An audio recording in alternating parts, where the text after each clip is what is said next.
Chapter 2. The word that Isaiah the son of Amos saw concerning Judah and Jerusalem.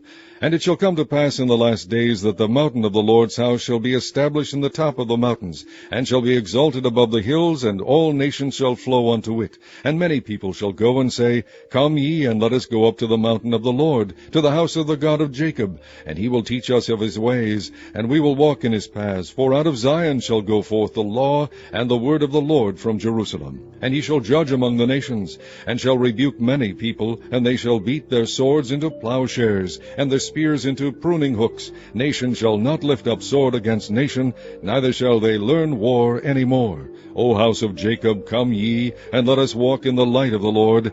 Therefore thou hast forsaken thy people the house of Jacob, because they be replenished from the east, and are soothsayers like the Philistines, and they please themselves in the children of strangers. Their land also is full of silver and gold, neither is there any end of their treasures. Their land is also full of horses, neither is there any end of their chariots. Their land also is full of idols. They worship the work of their own hands, that which their own fingers have made.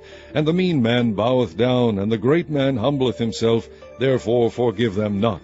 Enter into the rock, and hide thee in the dust, for fear of the Lord, and for the glory of his majesty. The lofty looks of man shall be humbled, and the haughtiness of men shall be bowed down, and the Lord alone shall be exalted in that day.